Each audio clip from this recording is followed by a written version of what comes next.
I know I'm not the only guy, or girl for that matter, who has resorted to online resources to get laid. In my book there's nothing wrong with it as long as both parties are looking for the same thing. I never lie about what I'm looking for. I'm always straightforward about looking for sex. Most of the girls I've met have been totally cool with it and were looking for the exact same thing. There have been a few that claimed they were looking for just sex when in reality they were looking for a relationship. That didn't end well for any of us. That's why it's always a good idea to be totally honest with someone, including yourself. Her name was Heidi. I met her on a popular dating app. I was very clear in my bio about what I was looking for and she seemed to be looking for the same thing. She was beautiful and we sent a few pics back and forth, and did a couple video chats to make sure there was no catfishing or filters going on. It's never good when you meet in person and they are nothing like their photos. She was just as gorgeous as she was in her pics and she was into me too, so we set up a night to hang out. As a rule, I never put out on the first meet when it comes to dating or hookup apps. I want to make sure we're both into it and no one is just going through with it out of obligation. That's just fucked up. Heidi said she was cool with that and even respected it. We met last week, at a local bar near us, and had a few drinks. She was amazing. Other than being drop dead gorgeous, she was so easy to talk to, easy to just be with.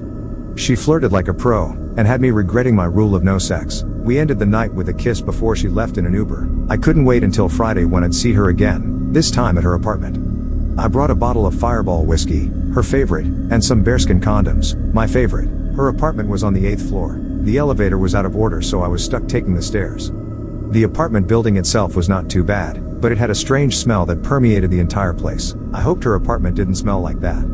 It was a scent that made me sick the longer I smelled it. I knocked on her door and prayed my clothes didn't pick up the odor of the place. It took her a few minutes to come to the door, even though I could hear her in there moving around. I called out to her, asking if she was alright. I could hear a faint murmuring, as if she were talking to someone. On the phone I guessed. I called her name loudly and knocked again and heard a loud sort of scraping sound coming from inside. I started to worry, thinking she was hurt or in danger or something. I pressed my ear to her door and listened. The second my ear touched the wood, something crashed into the door, causing me to jump back from it. I even screamed, something I'm not proud of. A half a second later the door opened and Heidi was smiling back at me, wearing just a big white t-shirt. Her hair was a mess, like she'd just gotten up, and for a moment I thought she was sick.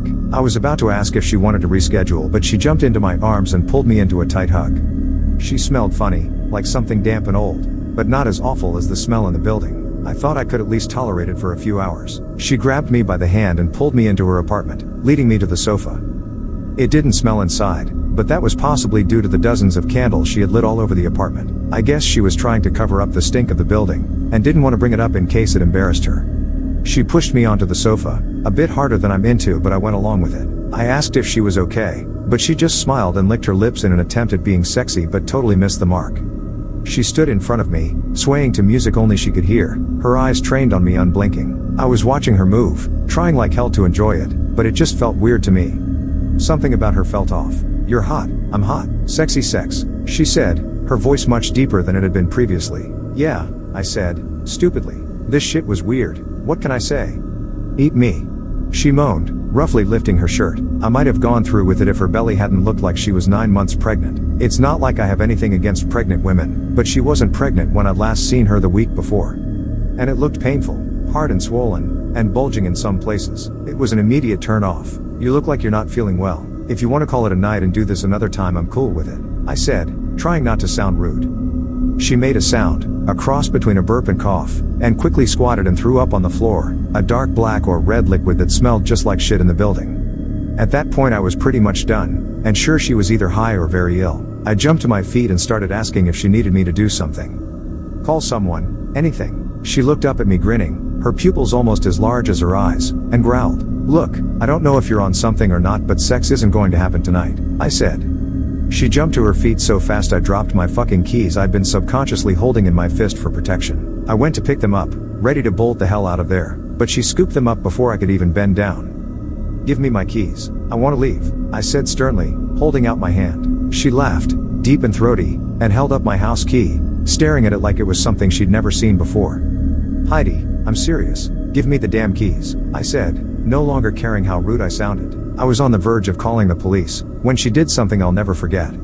I'll never get this image out of my mind as long as I live. Heidi stood with her legs spread wide, and dangled the keys playfully in front of me, well out of reach. She winked at me, and with her other hand lifted her shirt to reveal her bulging belly underneath, and with the other hand, She thrust my house key hard up inside her. I nearly fucking fainted, especially when the blood began to trickle down her thighs onto her beige carpet. Fuck. Are you fucking crazy?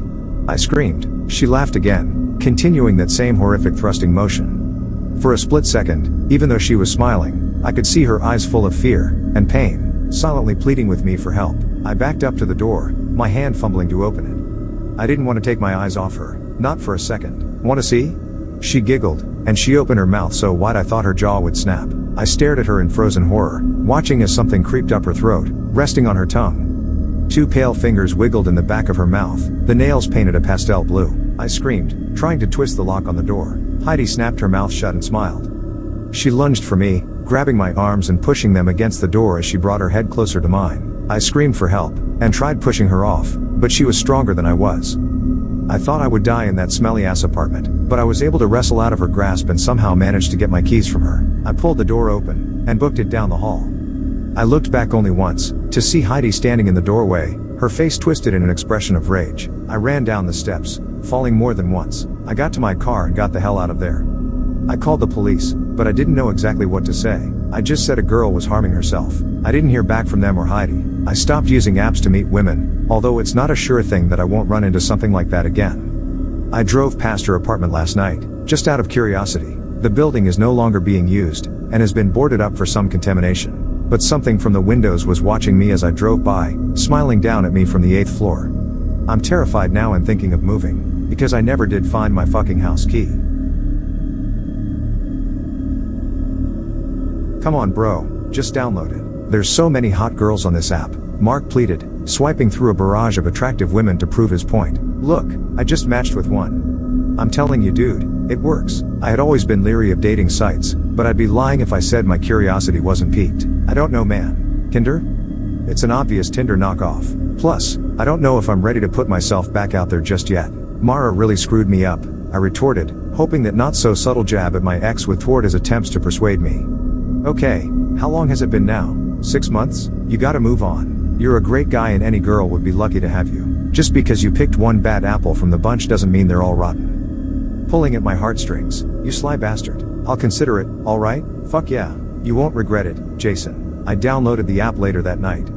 I was honestly giddy to test it out. If it worked as well as Mark said it did, I'd be elated. Though I'd never admit it to him, the loneliness was beginning to take a toll on me. Mark was right. It was time to move on. I selected a handful of photos that I thought I looked decent in, hurriedly scrolling past the wall of pictures of Mara and me that I hadn't had the heart to delete. Looking at them always sent a pang of grief jolting through my heart, a constant reminder of the mess I'd made. But it was over. I couldn't change the past, only the future. So, with that notion at the forefront of my mind, I steeled my resolve and finally deleted any remaining photos of my ex-girlfriend from my camera roll. After a week, I was a bit underwhelmed at the modest number of girls I'd matched with. When I was fortunate enough to kick off an interesting conversation, it usually fizzled out after a day or so.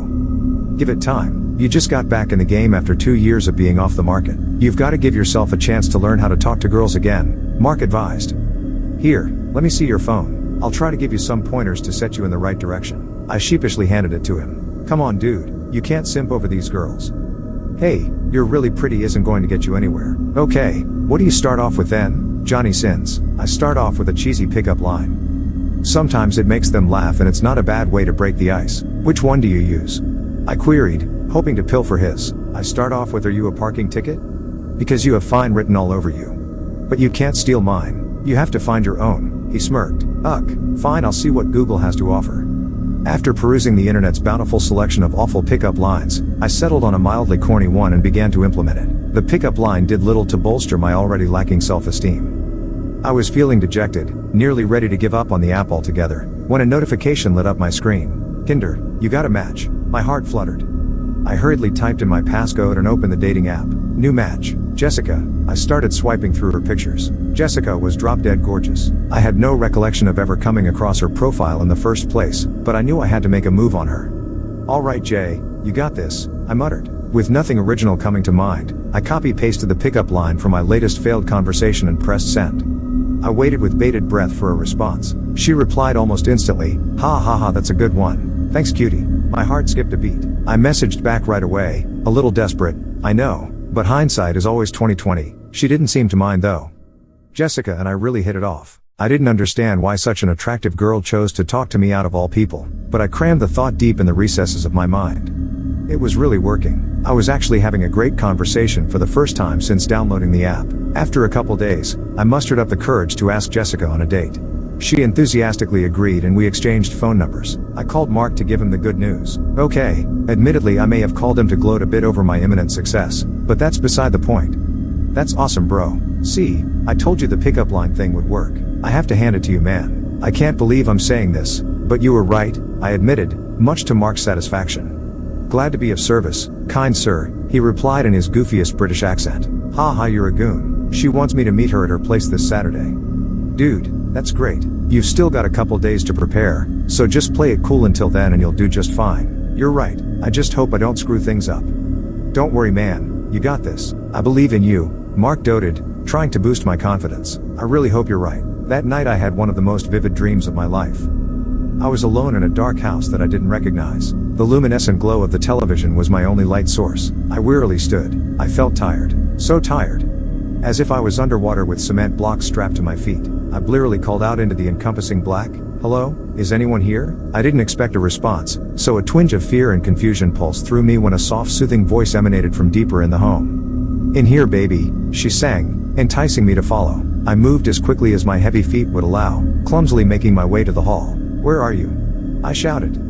A figure began to emerge from a room at the far end of the hallway. It was Jessica. She looked absolutely magnificent. She was dressed in lingerie, her skimpy outfit proudly advertising her assets. Long brown hair flowed down her back, tapering off nearly halfway down. Her smile captured my heart, beautiful rows of stark white teeth gleaming back at me. Her stunning green eyes connected with mine, paralyzing me with her tantalizing gaze. She glided up to me and gently took my hand, lightly dragging me behind her. My heart pounded in my chest. Joy overtook me as we closed the distance to her room, every second mounting to the glorious crescendo that I was dying to experience. Then, right as we reached the doorway to her room, I heard an alarm clock? My eyes sprung open. Disappointment enveloped me as I realized it was just a dream. But it felt so real. Maybe it was a vision? A passing sense of delight bubbled inside me at the thought. I had the same exact dream every night that followed. Each time, Jessica and I would come so close to passing the threshold of her bedroom only for my alarm to tear me back to consciousness. It was starting to freak me out with the consistency of it all.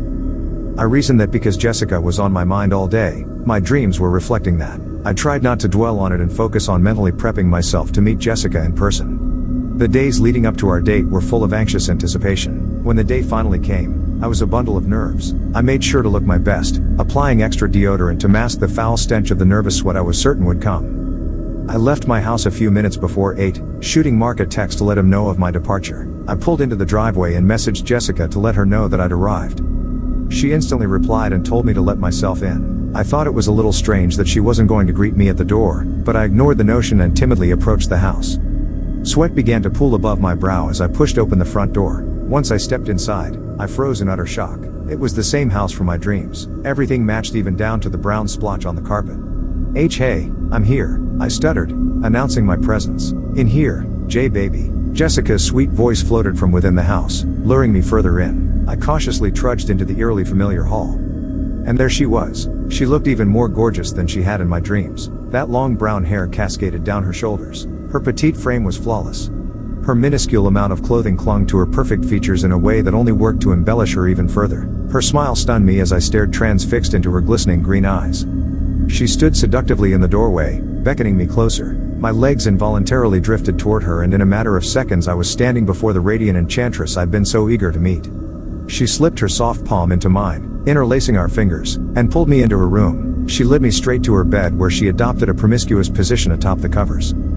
"Care to join me?" She giggled. "You know it," I replied, donning my best sexy voice. I swiftly kicked off my shoes, discarding them at the foot of the bed. I began to approach her, but my foot clumsily caught on the corner of the bed frame, sending me crashing to the floor with a loud thump. "Oh my goodness, are you all right, sweetie?" Jessica implored, alarmed at my sudden mishap. "Ah, yeah, I'm fine," I breathed, preparing to lift myself back up. Before I did so, I caught a glimpse under Jessica's bed. A shriveled rotten corpse glowered back at me, hollow sullen eye sockets cold enough to bore a hole through my chest. Fear coursed through me. At least half a dozen mummified husks littered the floor. It looked as if their life force had been drained, leaving behind only an empty shell. "Are you sure you're okay, hon?" Mama can make you feel all better. Yeah, I just need to use the restroom real quick, I lied, shuffling to the hall as surreptitiously as I could.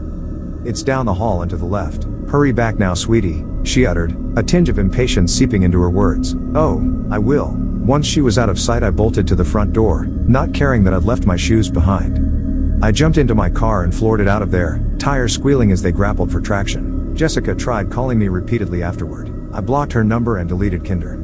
I receive calls from random numbers occasionally, but I can't definitively say that it's her. I have a sinking feeling that I haven't seen the last of her yet, though. Because every now and then, I still have that same recurring dream. Only now, I always see how it ends, and I wouldn't wish that nightmare upon anyone. Hey, I'm not sure if this story is interesting, but I wanted to share. I am a 35-year-old woman who works comfortably in an office job. I have a nice home, I hang out with friends, I work out, and I make up excuses as to why I can't work out today but definitely will tomorrow. I'm mostly normal, average even. I'm not fishing for compliments, I just know what I am. But I cannot keep a guy around. I didn't even know how to start meeting good guys until a few years ago with the boom of the dating apps.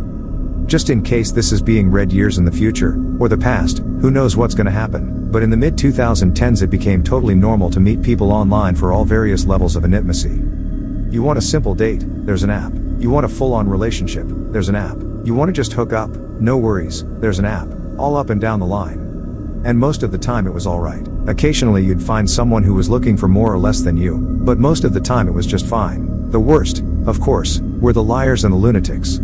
I had to deal with a lot of 5'6" guys telling me they were over 6 feet tall. A lot of guys using photos from their high school years when the hair was beautiful and the chins were singular.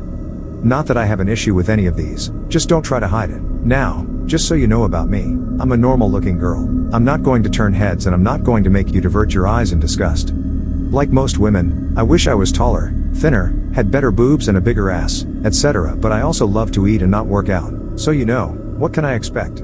See, I'm honest. After striking out a few times, I'd even have some friends look at my profiles. They'd try to jazz it up, but I wanted people to know what they were getting. I'm an average girl with an appetite for life who doesn't want to be alone anymore. Then of course, you had the straight up lunatics. I've had several dates where guys were mostly interested in seeing my toes. One was interested in putting my toes in his ears. One man asked if I could record myself snoring. A few really just wanted to have sex in the bathroom. One wanted to have sex on the bar. I said no to all of those things. I'm not here to yuck anyone's yum. It's just that is a lot for a first date with a stranger. And I don't mind the random one-offs, but those can be costly. Too many of those can weigh you down, you know? The whole dating experience wasn't all awful. I had a few great ones. First there was Sam. He was so sweet. We went out and immediately hit it off. He took me bowling, which was surprisingly run. He was kind and cute. I took him back to my place and had my way with him. He was amazing and really showed me how great these apps can be. But, that lasted about a week. Then he was just gone. And I was alone, again. Which brings me to Bill. Bill was a rough one. On our date he took me to honest to goodness rodeo bar. We drank too much and tried the mechanical bull. The thing launched my ass almost immediately. Bill lasted for a while and then went down hard. He fractured his arm right there, but he didn't want the night to end. We went back to my place for dessert. But just like Sam, in a few weeks, he was gone. These were two of several success stories. But that's not why you're here. You want me to go back to the lunatics. So here's the worst one. John. John was your average liar and lunatic. His profile said he had an explosive personality. His photo said he had lots of hair and a beard and muscles. All false. We went out to eat at an average restaurant. He ordered a forgettable meal and drank table water with it. He essentially looked and acted like a Lego person, just a blank nothing with some stray hairs around the top. The date was going nowhere fast. He didn't ask any questions and all of mine received one-word answers. He walked me to my car and I quickly slipped in, saying bye as I drove off. That was supposed to be the end of the date. I went home, drank half a bottle of wine, and passed out in my bed with my vibrator. I woke up hours later to the sounds of pans clanging in my kitchen. I shot up out of bed and went downstairs. The house was dark and I could feel my skin crawling, like I knew something was wrong before I knew what was wrong. The kitchen light was on and it smelled like bacon. My kitchen is small. You walk in and there's an island in the middle with cabinets underneath. On the other side is the stove/oven, the fridge, and John cooking something. John was wearing only my apron and cooking bacon. His lower half was covered by my kitchen island, but I could tell there was nothing else on him. Hello? I muttered. I should have screamed something more threatening, but the whole situation was so surreal. Honey, you're awake. He turned a smile ear to ear. I was about to wake you sleepyhead. I wouldn't want you missing today. His smile never broke even when he shouted as he went back to cooking. I felt like I was dreaming. It's 2 a.m. John, what are you doing here? Wait. How do you know where I live? I wish that I had a weapon, my vibrator, a bra on, anything. Ha. Ha. Ha. Honey, you're killing me. What am I doing here? This is my house. Where else would I be? Would you like some juice? Sure enough, there was a glass that resembled orange juice on the island. I didn't keep juice in the house. Okay. Funny joke. Please leave now or I started to approach him when slam. He whacked my skillet onto the counter so hard he cracked the tile. I worked so hard for this family. Here I am, making you breakfast on our 35th wedding anniversary and you cannot even sit and drink your juice? He shouted. His face was turning red but his smile never faded. I cannot believe you made me raise my voice like that. He returned to his usual tone, especially in front of Tiffany. Who the hell is Tiffany? I shouted. Ha. Ha. Honey, you're a riot. Don't tell me you forgot today was our daughter's birthday. John took his hand off the pan and reached down. He pulled up the body of a woman. She was very pretty and around my age. She was clearly drugged as he flung her onto the kitchen island. She let out a soft groan. Now, Tiffany, surely mommy is kidding. She knows today is a special day. He took out a knife and held it to Tiffany's neck. Mommy knows today is special and trying to leave the house today will make daddy very unhappy. His smile never faded. Now, mommy, drink your juice. I did not want this woman to die in my kitchen. I also did not want to drink that, definitely not juice. I walked up my kitchen island. The bacon was burning at this point. I quickly tried to assess my situation. John was naked with my apron on. He had at least a knife. Tiffany was dressed and alive, but not completely with us. She was bound at the wrists and ankles. I was armed with my knowledge of my own home and abilities. That juice was definitely not juice. I walked up to the cup. My hands were honestly trembling, so my dropping it looked fairly natural. He froze and turned slowly, rage in his eyes, smile plastered to his face. Sweetie. I cooed, trying to get ahead of the situation. Can you stop cooking bacon? I don't like my food overcooked. His look softened. He looked at the near cremated scraps in my pan. He smacked his forehead playfully as if he forgot. Duh, he chuckled. Of course, honey. Ha. Ha. Let me pour you a new drink. I walked around the island so I was next to him. He was fully erect under the apron. He went to get another glass. I'll get the broom for the glass, I shouted as I started to turn away. You'll sit the fuck down and do what you're told. He shouted. Tiffany groaned. You hear that, honey? Tiffany doesn't like when mom tries to leave daddy. He placed the knife again on her neck. And we don't want her to cry, do we? I sat down at the island. No, sweetie, we don't want that. He relaxed and went back to the oven. You know, I can always go too. Go? John shouted. Why do you women always have to go?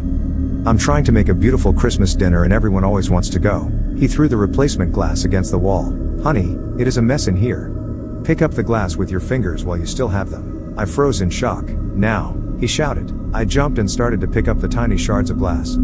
I started to cry, not because of the pricks I got from the glass, but because I hated feeling this helpless. By the time I was done, John was standing over me. I tried to change the story. Wow, sweetie, you really are such a big strong man. You do such a great job providing for me and, fuck. I forgot her name. Tiffany. He screamed. How do you forget your own daughter's name? All of you bitches are so self-centered. Here I am, a nice guy who works hard and I get nothing. He was now grabbing Tiffany with one hand while lightly scrapping the knife along her back. I'm glad she was barely conscious for this. You have me.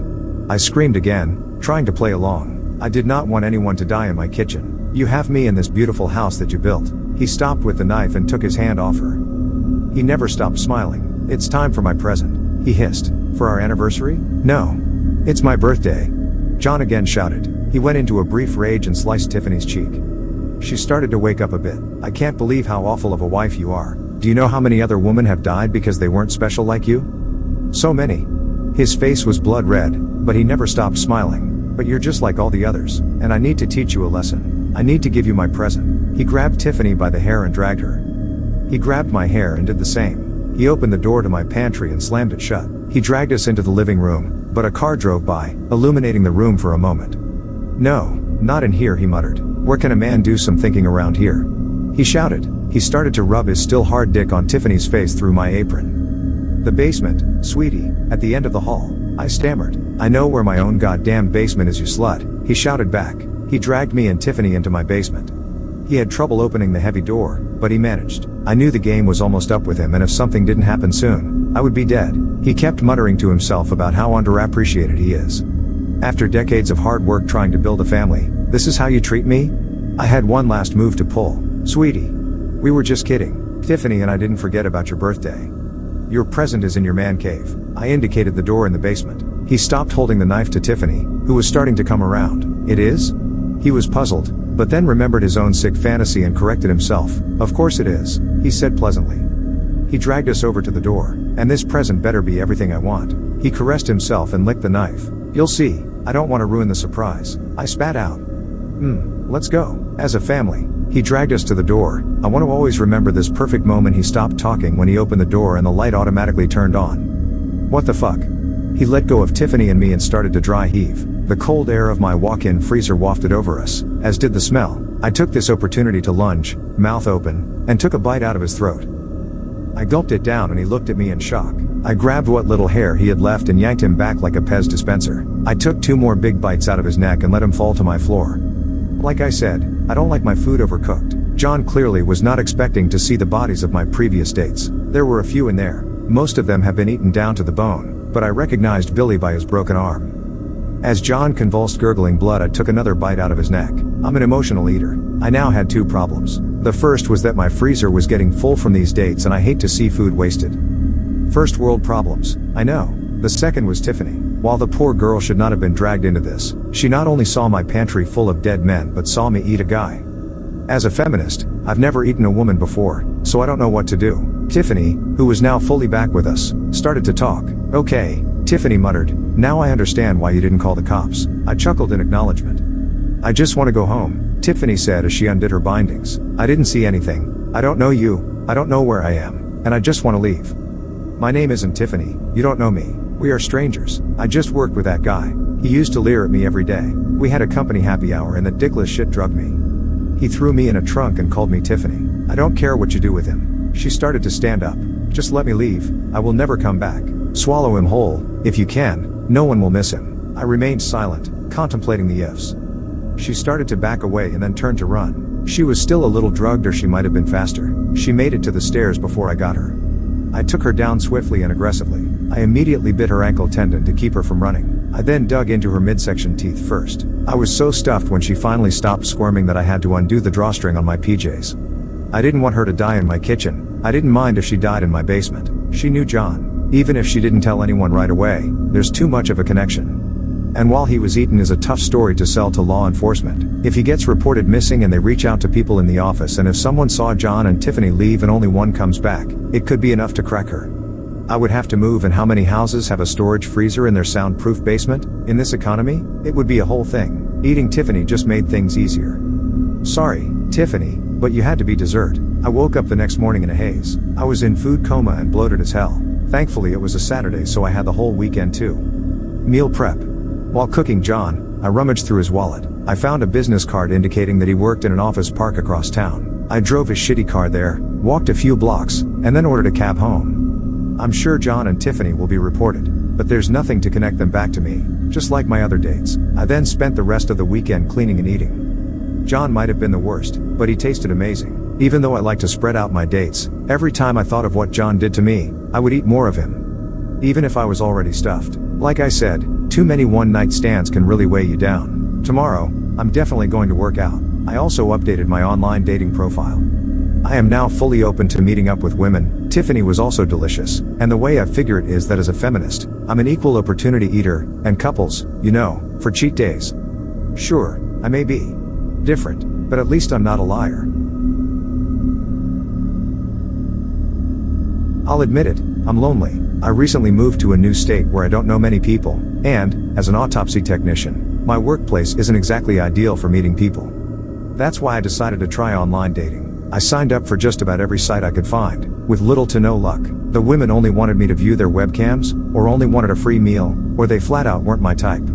Sure, I went spelunking a few times, but never with any real results. So imagine my delight when I opened my email to find that I had been selected to be a contestant on a dating show. It was called Forever Yours. I'd never heard of it, but I assumed it was a new show. Anyway, I figured, what's the harm? At least this way I'd know they're real women and not porn bots. I eagerly filled out the application, and promptly received a response giving me a tape date. I was thrilled. My mind was racing as I tried to fall asleep that night, imagining all the possible wonderful outcomes. I could have a chance of meeting my future wife. It took a few hours to fall asleep because of my excitement, but I finally managed to pass out at around 3 a.m. I woke up feeling groggy and thirsty. I went to get a glass of water, but couldn't move. Panicking, I thrashed harder in vain, terrified that I had somehow become paralyzed. When I looked down to see if I could wiggle my toes, I realized that I was strapped to a chair. I looked around wildly and saw 2 other people arranged the same way, the fear in their eyes reflecting my own. My screams echoed the others. Help! Let me go! Why are you doing this? We quickly got a response. Strobe lights started sweeping across the stage as tinny game show music played. A mangled voice boomed. Welcome to Forever Yours. I'm your host, Flap Jackson. Are you ready to play? The sounds of an audience cheering joined the din. The strobe lights cut out and bright overhead lights switched on. As they came on, what I think was a man came out. He was bald in the center of his scalp with greasy blonde shoulder-length hair coming down on either side. One of his eyes was dangling out of its socket, and his lower jaw was missing, leaving his tongue flapping wildly about. The 3 of us visibly cringed and shrank back into our chairs as we observed this creature. The loose eye alone caused bile to rise up in my throat. He strode across the stage until he was standing in front of us, offering what I assume was supposed to be a smile. That awful voice began to speak again. Greetings, contestants. We are so happy to have you here with us today. Let's go over the rules briefly. Our beautiful bachelorette will ask you a series of questions, and one of you lucky men will win her heart. Now, let's introduce this lovely lady. A bright light shone over a terrified-looking woman in a chair on the opposite side of the stage. She looked as though she'd been crying and was just as confused would be here. Flap announced, "This is Kasha, a 27-year-old woman from Brighton Beach. She runs an Adidas store and is looking for love, just like you 3. She has been given a stack of cards to read off, and the one who answers correctly wins." "Okay, Kasha, let's begin. Select a card, please." She nervously bit her lip and looked around frantically, seeking an escape. Flap did not appreciate this delay. He quickly walked over to her, his bad eyeball jiggling around, and said with an artificial cheerfulness in his voice, "Kasha, I said let's begin." She gulped and accepted her fate. In a quivering voice, she stuttered, "Be bachelor number 1, Mike. If you had to be one animal, what would it be?" Mike looked confused and slightly relieved. "We were all expecting a much creepier scenario," he said. I guess a tiger?" Flap clapped delightedly. "Great answer. Well Mike, you're in luck, because today we can make that dream come true." Mike's confusion quickly changed to terror as Flap brought out a cart carrying a poker and a cauldron with some type of boiling liquid metal in it. Mike began to scream and plead for mercy. Flap ignored his cries, removed Mike's shirt, and heated up the poker and began to strike Mike repeatedly with it. His screams of pain sounded like nothing I'd ever heard, and felt like they lasted forever. When Flap finally stopped, Mike had angry red tiger-like stripes. Kasha was openly weeping. Mike's howls of pain had turned to whimpers, and the other contestant and I were absolutely petrified. Flap was the only happy one. After a brief sound of an audience cheering, he said, "Okay, Kasha, please ask bachelor number 2 the next question." Shaking like Michael J. Fox off his meds, she picked up the next card. "Bachelor number 2, David." Same question. I could see the tears already welling up in his eyes. Trying to think of a safe answer, he sputtered, elephant?" Flap seemed especially pleased with this answer. He hopped up and down joyfully, then went behind the stage. He soon returned with a pair of gardening shears and a suture kit. David's face blanched. What could he possibly be doing? Whatever he had hoped would happen did not. Flap bounced over to David and undid his pants. He neatly snipped off David's penis, giggling as he screamed and wailed. I couldn't help but stare at the blood spurting out of his hacked-off stump. I'd never seen that much blood before in my life. Flap began to stitch David's severed penis onto his nose, simulating a trunk. The blood loss was turning him a sick gray color, which added to the elephant theme, and looked on the verge of passing out. I was next. My heart was pounding out of my chest. Flap bellowed, "All right, Kasha, you know what to do." Looking at me with pity in her eyes, she picked up the last card. "Bachelor number 3, Julian." Same question.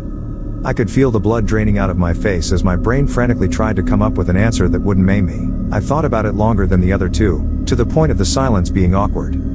Then it hit me. The right answer. I smiled. "A human," I said. Suddenly, upbeat music blared and confetti rained down on me. Flap cheered, "Congratulations, Julian, you win. Time to collect your beautiful prize." I heard a metallic click as my shackles opened. I arose and walked stiffly over to Kasha, with Flap close behind me. She and I were so terrorized, we couldn't even look at each other. But there was also a sense of relief. We'd won, it was over. Flap announced, "Congratulations again, Julian. You have won our lovely bachelorette's heart." I tried to smile weakly. But before I could fake the appropriate expression, Flap suddenly lunged at Kasha and drove a knife into her chest. Shock came over her face as Flap proceeded to gouge out her heart. Once he was done, he handed it to me and exclaimed, "Enjoy your prize. Don't forget to tune in next week for a brand new episode of Forever Yours." A door opened behind him. As I walked toward it, heart still pounding, I felt more dejected than ever. I still didn't have a date. It all started when my friend Kim, who was obsessed with dating apps and constantly complaining about her lack of success on them, told me about this new app that she liked, called Badloo, though it has ceased to function since, unless it's now operating under a different name. When I first opened the app, it had an elegant black and white design, very 50s-like. Kim had sworn by it after successfully finding her match following 5 years of failure, and I went in expecting a classy version of Tinder. Instead, the app asked me to fill out their online form and attach 3 photos. If my application was accepted, I would hear from them soon. I sent in my photos and kept checking my email every day for a month, but heard nothing. Kim wasn't particularly concerned. "I got my invitation 3 months later," she said. "I think they do a background check and everything. They don't let in just anyone." She meant to sound reassuring, but the month after my application, I started having doubts. If they were so exclusive, then why was membership free? Like, who paid for those background checks? Then there was the application itself, which, considering they were doing a background check, was surprisingly short, limited to my name, height, weight, eye color, birth date, occupation, and a short summary of my dating history. They seemed much more concerned with my photos, with the image upload form surrounded by an essay-length list of bullet points that must have been at least 50 times as long as the questionnaire. I was warned that any photos I uploaded could get rejected for poor lighting. Being over a year old, I had to make sure the date they were taken was displayed clearly on the photo, which had to match its metadata, having other people in them. Makeup, I was only allowed to submit photos where I was barefaced for some reason. Choice of clothing, nothing baggy to avoid misrepresenting my body shape, including no high heels, presence of piercings or tattoos, which supposedly interfered with a clear view of my features, and other silly things. After another month passed and I still didn't hear anything from Badloo, I gradually forgot about it. Long ago, I had come to the conclusion that each life was unique and what worked for other people never worked for me. This was just further proof of this. I moved on with my life, 9 to 5 at a startup which was chronically on the brink of either breakout success or filing for bankruptcy, nights with my TV and mornings at the gym, weekends sleeping late and avoiding any kind of plans, and let Kim know that I appreciated the tip, but it didn't work out in my case. And then one rainy Saturday, as I was aimlessly watching a video of a mama gorilla hoisting a baby gorilla over her head, I got a new message in my inbox. It was from someone named Dobby Badloo, who introduced himself as the founder of Badloo and congratulated me on joining their family. My new membership was effective immediately. I did a little high five with the screen. Maybe I would get a Kim-style happy ever after all. And then I finished reading the message. My match was already pre-selected. It was someone by the name of Oliver, and my date with him was booked for the following Monday at some restaurant I had never heard of. It was odd for it to be on a workday rather than the weekend, but I figured I had nothing to lose. On the appointed day at the scheduled time, Oliver picked me up. He was gorgeous in an "it's suspicious that you're still single" kind of way, with the sort of intensity in his eyes that seemed to x-ray your soul. After we arrived at the restaurant, he made a point of putting his arm around me the moment we sat down. The gesture was oddly intimate, considering we had known each other for all of 30 seconds. Even weirder was that it didn't match his eyes, which seemed to radiate coldness. After ordering dinner for both of us, Oliver then had another couple join us, who were twice our age. When I whispered "what the fuck," he quickly explained the strangers were his boss Laurent and his wife Sylvia. Before I could get the hell out of there, his boss shook my hand and was strangely friendly with me, as if we had met each other before. Sylvia, while less friendly, kept asking me about my condo. I live in a house, and that darling puppy, my only pet, is a cat. No matter how many times I corrected her, she kept going as if I haven't said anything. This was followed up by her asking Oliver if we'll start planning for a baby. I've known Oliver for a grand total of 30 minutes by this point, and them for 25 minutes. After Oliver responded with a nod that made me want to slap him, they segued into a detailed discussion of some complicated business deal they were due to close the next morning, before switching the conversation to a former employee and co-worker of Oliver's by the name of Dustin. "Heard he finally got out of that mental institution yesterday," Laurent said. "I nearly choked on my soup." "Just as scheduled," Oliver said. "Horrible timing, I know." Laurent suddenly tensed up. "Did you just say just as scheduled?" he asked Oliver. "I paid someone over there to keep me updated. Considering everything that happened, I didn't want to take any chances," Oliver said. Laurent and Sylvia exchanged glances. There was a long pause, and then, "I knew his mother in high school, you know?" Sylvia said. "Every boy who broke up with her seemed to mysteriously perish afterwards." "Sounds like a vengeful psychopath," Laurent said. "First one that didn't break up with her was the one she married," Sylvia continued. Of course it later turned out he wasn't entirely normal either. At that point, I had lost all of my remaining appetite, and picked at my roasted chicken after my half-eaten soup was taken away by a concerned-looking waiter. "Remind me why we hired Dustin again?" Laurent asked his wife. "I mean, aside from his looks will draw the clients in." Sylvia blushed, but didn't respond, all but confirming that she had been drawn in by his looks herself. A moment of silence followed as everyone ate, with Laurent finishing his meal first. "Anyway, nice seeing you too," he said as soon as his plate was empty. "Oliver, see you tomorrow. Get ready for your bonus." He winked at him and left, with Sylvia trailing behind. As soon as they were gone, I turned to Oliver. "What the hell was that?" I asked. "Sorry, I thought if I mentioned I needed a date for a dinner with my boss you'd run for the hills." "It's not just that," I said. "Why did he and his wife act like we already met?" "Really?" "I didn't notice," Oliver said. "The date was a complete disappointment, but at least Oliver paid for the food. My main mistake, besides showing up, was to agree to be picked up by him instead of using my own car, and now I relied on him to drive me back." After his boss left and I finished eating, Oliver promptly stood up from the table and silently accompanied me to his car.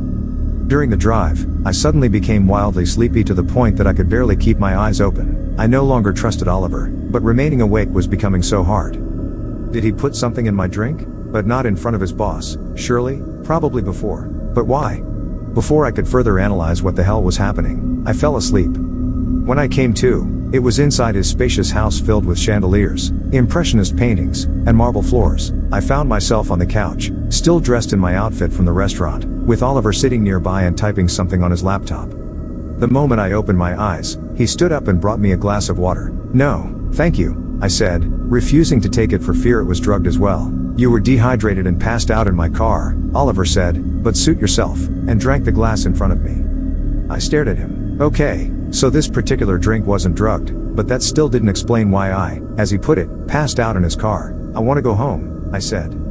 "Can't help you there. It's already past midnight, and I have to get up early for work. Tomorrow, I promise. I'll call a taxi," I said. "Where's my purse?"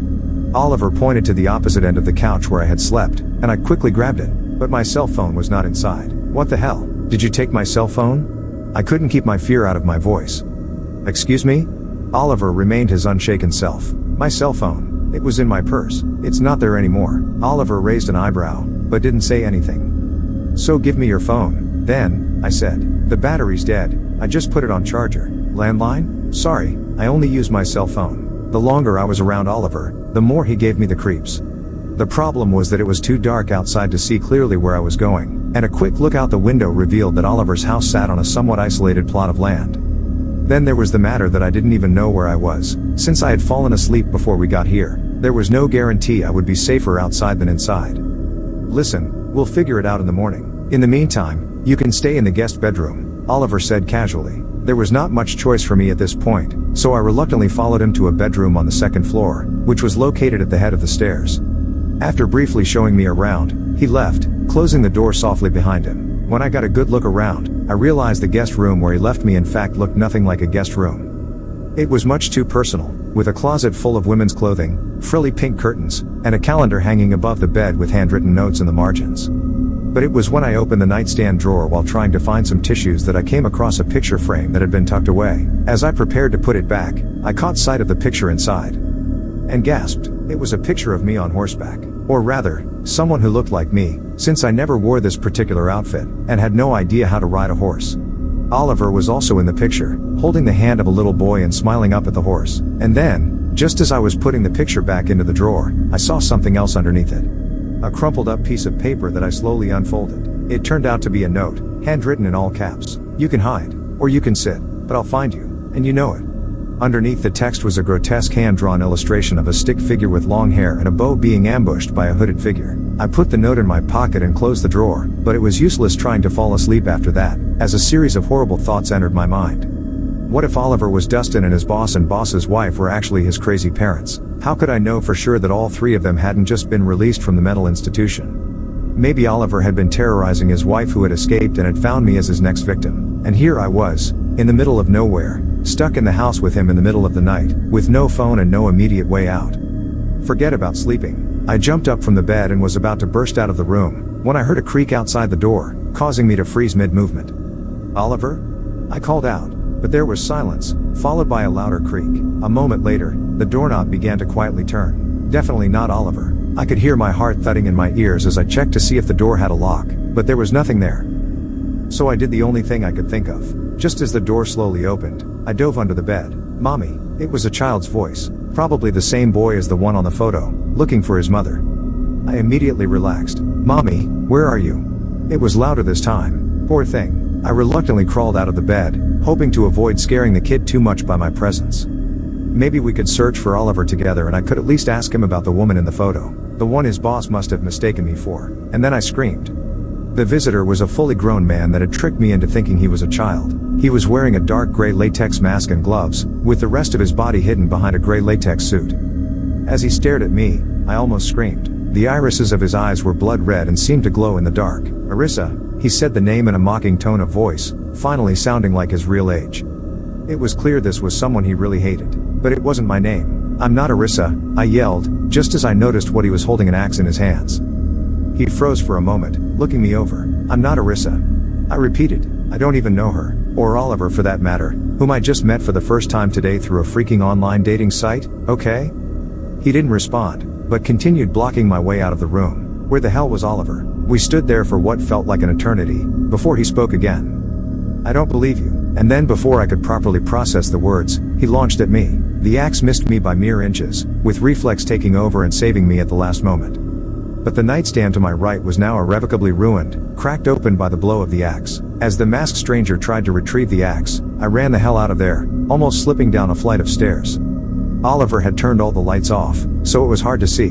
While I searched for the front door, I could hear loud footsteps behind me, and the steady thud of the axe hitting the marble floor, getting increasingly closer.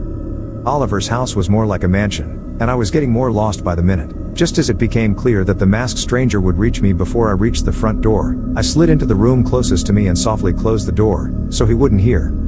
The house was like a maze, and with a little bit of luck, he wouldn't know what room I went into, which would buy me a bit of time. As luck would have it, this particular room had a window, which was almost ground level. The problem was that it wasn't the easiest of windows to open, and applying full force would definitely make a sound. "Arissa," I heard the sound of various doors opening and closing. He was down the hall now, getting closer and closer to the room I was in. Fuck the noise. I pulled the window open with all my might, and jumped out, just as he barged into the room. I could hear him climbing out after me, but I didn't wait long enough to actually see it. It was pitch dark and I had no idea where I was going. Somewhere along the way, I saw a figure beside the tree, middling around and smoking. With no guarantee I would see anyone else along the way and with no idea where I was going, I stopped mid-run and approached the figure. "Help me!" I screamed, as the figure turned toward me. And then I gasped. It was Oliver, looking just as shocked as me. "How are you still?" He abruptly paused, mid-sentence, but what he was about to say had been clear enough. "Alive?"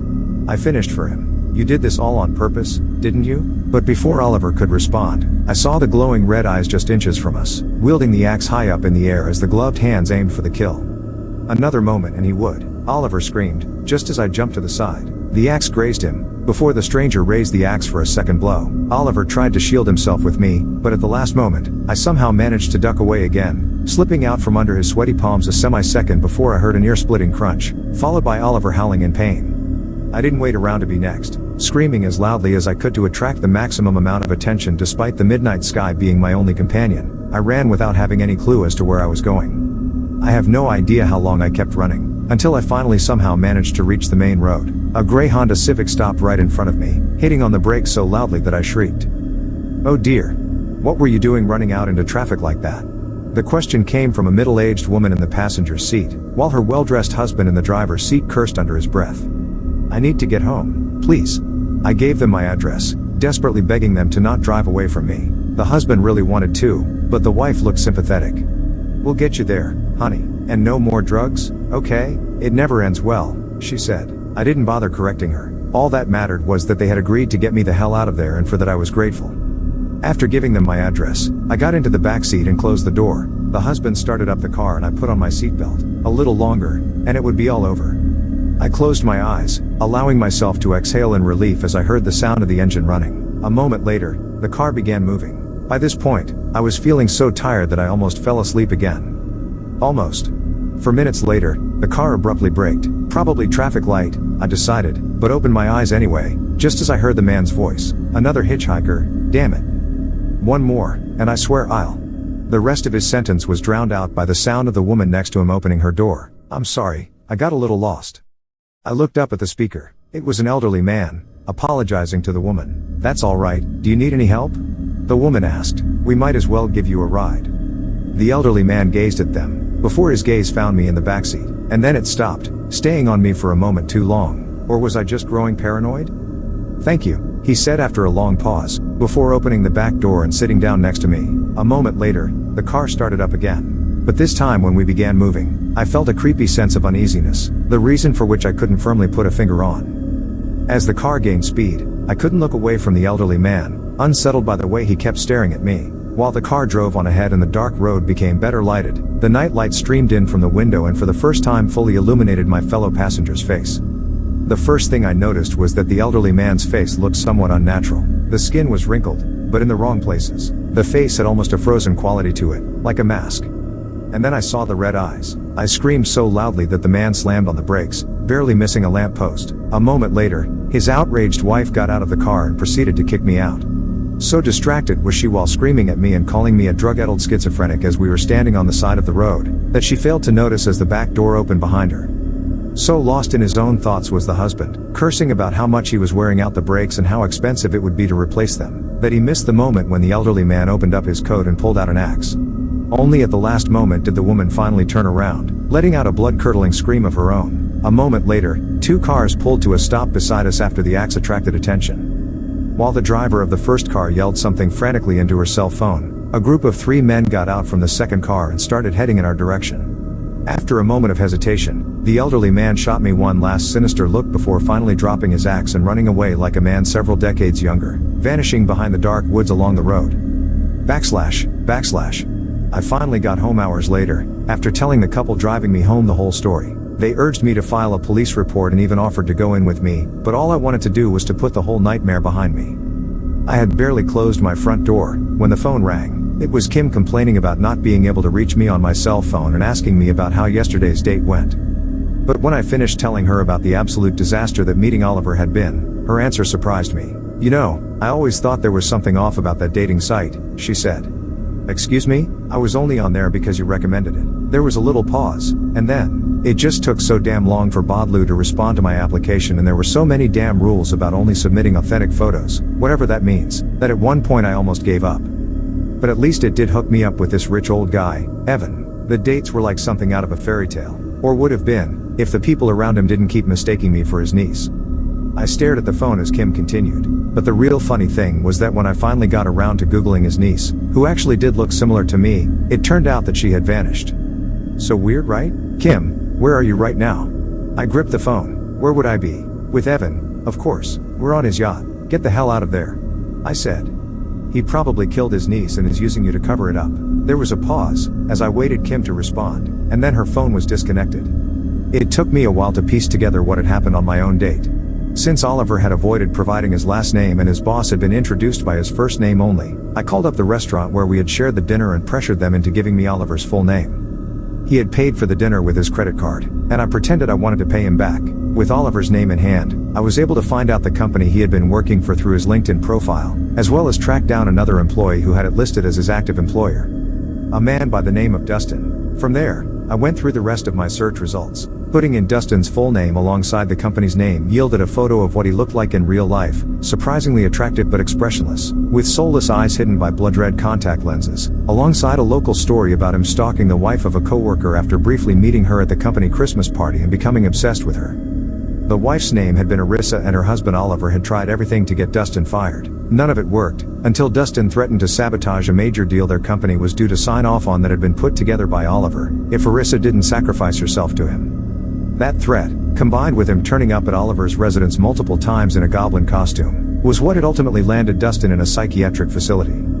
Apparently, the same one he had been released from the night before mine and Oliver's date. From there, I put the pieces together. Oliver had used the dating service hoping to find someone who looked enough like his wife to fool Dustin so he could finally leave him and the real Arissa alone, while going through with the business deal in peace.